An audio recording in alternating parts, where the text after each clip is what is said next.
নমস্কার, আপনারা দেখছেন নিউজ নাও। আমি রয়েছে সংযুক্তা। চোখ রাখবো এই মুহূর্তের সংবাদে। রাজনৈতিক লড়াইয়ের মঞ্চে যুযুধান দুই পক্ষ, অর্থাৎ বিজেপি নেতৃত্বাধীন এনডিএ এবং কংগ্রেস নেতৃত্বাধীন ইন্ডিয়া জোট। কে সরকার গড়বে মহারাষ্ট্র এবং ঝাড়খণ্ডে? উত্তর মিলবে শনিবার। ঝাড়খণ্ড এবং মহারাষ্ট্র বিধানসভা নির্বাচনের ভোট গণনা হবে শনিবার। 2024 সালের সর্বশেষ রাজনৈতিক তরজায় বাজিমাত করবে বিজেপি নেতৃত্বাধীন এনডিএ নাকি কংগ্রেস নেতৃত্বাধীন ইন্ডিয়া ব্লক, তাও জানা যাবে শনিবার। হরিয়ানা এবং জম্মু কাশ্মীরের পর আবার মহারাষ্ট্র এবং ঝাড়খণ্ডে মুখোমুখি লড়েছে এনডিএ এবং ইন্ডিয়া জোট। মহারাষ্ট্রে একদিকে যেমন একনাথ শিন্দে, অজিত পাওয়ারকে সঙ্গে নিয়ে ক্ষমতা ধরে রাখতে আশাবাদী পদ্ম শিবির, অন্যদিকে মহাবিকাশ আঘাড়ি বিরোধী জোট মনে করছে লোকসভা নির্বাচনের মতো বিধানসভা ভোটেও তারা হারাবে বিজেপিকে। 2024-এর লোকসভা ভোটে এনডিএ থেকে প্রায় দ্বিগুণ আসন পেয়েছে কংগ্রেস নেতৃত্বাধীন জোট মহাবিকাশ আঘাড়ি। মহারাষ্ট্রের লোকসভা ভোটে 48টি আসনের মধ্যে 31টি আসন পেয়েছিল তারা। এবার বিধানসভা ভোটের শেষ হাসি হাসবে কে, তা জানতে অপেক্ষার বাকি আর মাত্র কয়েক ঘন্টা। উল্লেখ করা যেতে পারে, মহারাষ্ট্র বিধানসভায় রয়েছে 288টি আসন, যেখানে ম্যাজিক ফিগার হলো 145। এদিকে ঝাড়খণ্ডেও বিধানসভা নির্বাচনের ভোট গণনা হবে শনিবার। রাজ্যে 81টি বিধানসভা আসনের জন্য শান্তিপূর্ণ গণনা নিশ্চিত করতে বিস্তৃত ব্যবস্থা করেছে নির্বাচন কমিশন। রাজ্যের জেলা সদর জুড়ে 24টি গণনা কেন্দ্র গঠন করা হয়েছে। সকাল 8টায় শুরু হবে ভোট গণনা।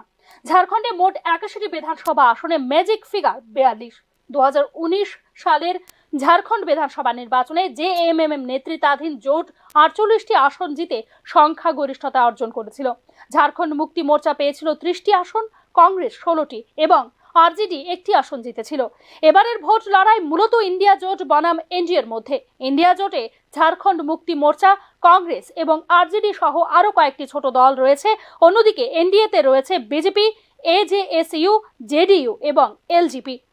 তাৎপর্যপূর্ণ ঘটনা হলো 2000 সালে গঠিত ঝাড়খণ্ড মাত্র 24 বছরে 13 জন মুখ্যমন্ত্রী দেখেছে, যা রাজ্যে রাজনৈতিক অস্থিতিশীলতার ইঙ্গিত দেয়। 7 জন মুখ্যমন্ত্রীর মধ্যে যারা রাজ্যের নেতৃত্ব দিয়েছেন, শুধুমাত্র বিজেপির রঘুবর দাস কোনো বাধা ছাড়াই সম্পূর্ণ 5 বছরের মেয়াদ শেষ করেছেন। রাষ্ট্রপতি শাসনের 3টি ভিন্ন ঘটনাও ঘটেছে ঝাড়খণ্ডে। ব্যুরো রিপোর্ট, নিউজ নাও। বিনিয়োগকারীদের বিভ্রান্ত করার জন্য $265 মিলিয়ন বা প্রায় 2236 কোটি টাকা ঘুষ দেওয়ার অভিযোগ এনে ভারতীয় বণিক টাইকুন গৌতম আদানির বিরুদ্ধে আদালতে মামলা করল মার্কিন যুক্তরাষ্ট্র। প্রেক্ষিতে জারি হয়েছে গ্রেফতারি পরোয়ানা। হিন্ডেনবার্গ রিসার্চের অভিযোগের পর 22 মাসের মধ্যে এবার দ্বিতীয় প্রধান বিতর্কে জড়িয়ে পড়লেন গৌতম আদানি। হিন্ডেনবার্গ রিসার্চের অভিযোগের পর 22 মাসের মধ্যে এবার দ্বিতীয় প্রধান বিতর্কে জড়িয়ে পড়লেন ভারতীয় ধনকুবের গৌতম আদানি। গৌতম আদানি ও তার গোষ্ঠীর বিরুদ্ধে এবারে সরাসরি ঘুষ ও জালিয়াতির অভিযোগ জানিয়ে নিউ ইয়র্ক কোর্টে মামলা দায়ের করল মার্কিন যুক্তরাষ্ট্র। সংবাদ সংস্থা রয়টার্সের রিপোর্ট অনুসারে এই অভিযোগ দায়ের হওয়ার পর আদানি ও তার ভাইপো সাগর আদানির বিরুদ্ধে গ্রেপ্তারি পরোয়ানা জারি করেছে আদালত। আমেরিকার deputy assistant attorney general Lisa H Miller আদালতে গ্রেপ্তারি পরোয়ানা বিদেশি আইন প্রয়োগ দপ্তরের হাতে তুলে দেওয়ার সিদ্ধান্ত নিয়েছে বলে জানিয়েছে রয়টার্স। উল্লেখ্য, আমেরিকার আইন অনুসারে এবার মামলার শুনানি শুরু হবে। আদালত যে চার্জ গঠন করেছে তা অভিযুক্তকে জানাবে আদালত। তারপর আদালত স্থির করবে অভিযুক্তকে জামিন দেওয়া হবে কিনা। অন্যদিকে অভিযুক্ত যদি নিজেকে নির্দোষ বলে দাবি করে, তবে মামলার জুরি পর্যায়ের শুনানি শুরু হবে। উল্লেখ্য, বিদেশে ভারতের কোনো শিল্পপতির বিরুদ্ধে জালিয়াতির জন্য গ্রেপ্তারি পরোয়ানা জারি স্বাধীন ভারতের ইতিহাসে এই প্রথম।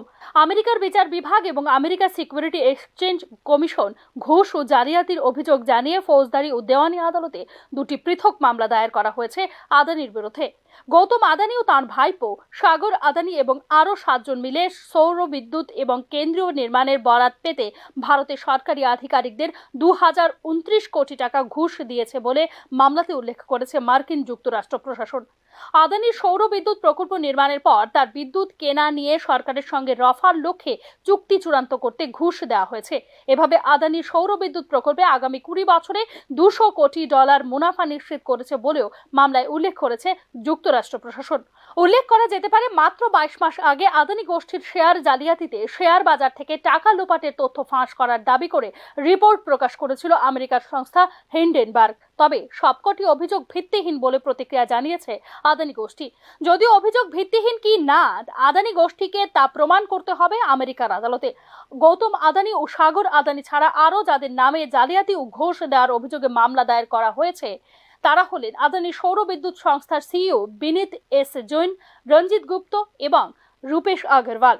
2020 থেকে 2024-এর মধ্যে আমেরিকায় ভুল তথ্য ছড়িয়ে আমেরিকার শেয়ার বাজার থেকে $200 কোটি তুলে নিয়েছে আদানি গোষ্ঠী বলে জানিয়েছে আমেরিকার ডেপুটি অ্যাসিস্ট্যান্ট অ্যাটর্নি জেনারেল। এদিকে আদানির শেয়ার জালিয়াতির খবর ছড়িয়ে পড়ার পর ফের শেয়ার বাজারে ধস নেমেছে। খবর প্রকাশের পর আদানি গোষ্ঠীর বিভিন্ন কোম্পানির শেয়ারের দাম কমায় একদিনেই শেয়ার বাজার থেকে উধাও হয়ে গিয়েছে $2600 কোটি। এদিকে আদানিরা নতুন করে অস্বস্তিতে পড়তেই ফের আসরে নেমে পড়েছে দেশের বিরোধী রাজনৈতিক দলগুলো। আদানি সংস্থার বিরুদ্ধে যৌথ সংসদীয় কমিটির তদন্তের দাবিতে সরব হয়েছে দেশের প্রধান বিরোধী দল কংগ্রেস। ব্যুরো রিপোর্ট, নিউজ নাও।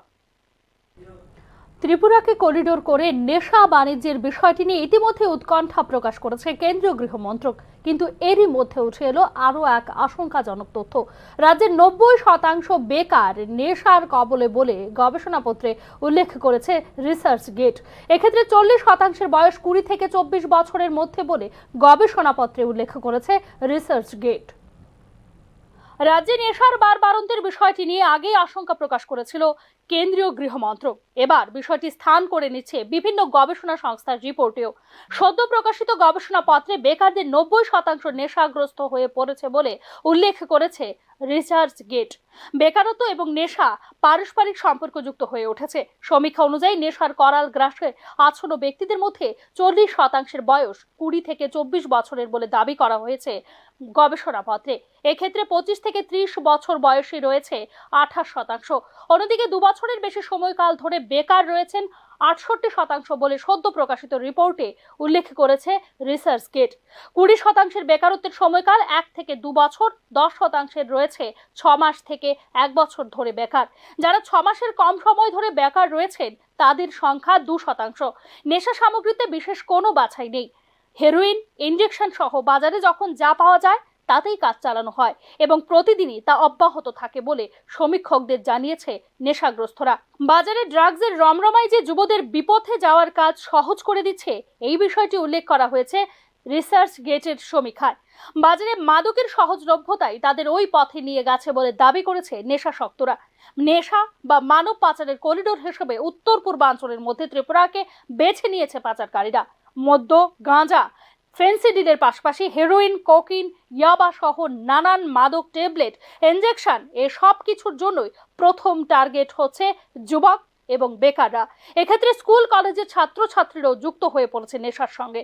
স্বাভাবিকভাবেই অবিলম্বে এই বিষয়টি পদক্ষেপ না নিলে নেশার কবলে চলে যাবে গোটা একটা প্রজন্ম। ব্যুরো রিপোর্ট, নিউজ নাও।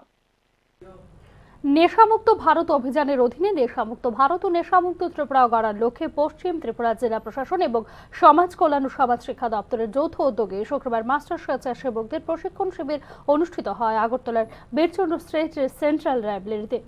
পশ্চিম ত্রিপুরা জেলা শাসকের কার্যালয়, স্বাস্থ্য দপ্তর, শিক্ষা দপ্তর, TRLM ইত্যাদি বিভিন্ন দপ্তরের আধিকারিকরা এই শিবিরে অংশগ্রহণ করেন। এদিনের বিশেষ প্রশিক্ষণ শিবিরে বীরচন্দ্র স্ট্রিট সেন্ট্রাল লাইব্রেরিতে মোট 80 জন মাস্টার স্বেচ্ছাসেবকদের প্রশিক্ষণ দেওয়া হয়। রাজ্যে নেশাগ্রস্ত যুবকদের কিভাবে নেশার কবল থেকে বিরত রাখা যায় এবং মুক্ত করা যায় সেই উদ্দেশ্যে এই বিশেষ প্রশিক্ষণ শিবিরের আয়োজন করা হয়েছে। সমাজের নেশাগ্রস্ত লোকেদের নেশা মুক্তির পথ দেখিয়ে তাদের মূল স্রোতে ফিরিয়ে নিয়ে আসার ক্ষেত্রে বিভিন্নভাবে এই মাস্টার স্বেচ্ছাসেবকরা সাহায্য করবেন বলে জানিয়েছেন প্রশিক্ষণ শিবিরে অংশগ্রহণকারী আধিকারিকরা। তার থেকে বিরত রাখা যায় সেই প্রচেষ্টায়, সেই উদ্যোগ আমাদের। তো আশা করি এই উদ্যোগে আমরা সফল হব। সঙ্গে প্রেস মিডিয়া যারা আছে তাদেরকেও আমরা রিকোয়েস্ট করব যে এই প্রোগ্রামটা যাতে দিকে দিকে ছড়িয়ে পড়ে এবং প্রত্যেকটা মানুষ যাতে ওয়াকিবহল হয়। যেখানে নেশা কারবারি আছে, নেশার জন্য ইয়ং জেনারেশন সাফার করছে, তাদেরকে মুক্ত করার জন্য আমাদের এখানে যারা মাস্টার ট্রেনার যারা আছেন তাদেরকে হেল্প করবেন এবং সমাজে এই বার্তাটা পৌঁছে দেবেন যাতে নেশায় যুব সমাজ আর ধ্বংস না হয়। তারা যাতে মূল স্রোতে ফিরে আসে। যারা নেশাগ্রস্ত হয়ে নিজের জীবনকে অন্যদিকে মুড়ে নিয়েছে তাদেরকে। রাজ্যে সিএনজি পিএনজি গ্যাসের মূল্য বৃদ্ধির প্রতিবাদে সরব হলো রাজ্য এসইউসিআই সংগঠন। মূল্যবৃদ্ধির প্রতিবাদে শুক্রবার বটতলা এলাকায় বিক্ষোভ প্রদর্শন করে সংগঠনের নেতৃত্বরা। মূল্যবৃদ্ধির প্রতিবাদে বিক্ষোভ প্রদর্শনের পাশাপাশি প্রতিবাদ সভাও সংগঠিত করে এসইউসিআই। বর্তমানে অগ্নিমূল্যের বাজারে যেখানে নিত্য প্রয়োজনীয় জিনিসের মূল্য বৃদ্ধির ফলে মানুষের নাভিশ্বাস ওঠার উপক্রম, সেখানে কেন এভাবে গ্যাস ও বিদ্যুতের মাসুল বৃদ্ধি করা হয়েছে তারই প্রতিবাদে এই বিক্ষোভ কর্মসূচির আয়োজন করা হয় বলে জানানো হয়েছে। জানেন, গতকালই উঠেছে পত্রিকায় যে সিএনজি এবং পিএনজির দাম বাড়ানো হচ্ছে। গত বছরও এইভাবেই বাড়ানো হয়েছে।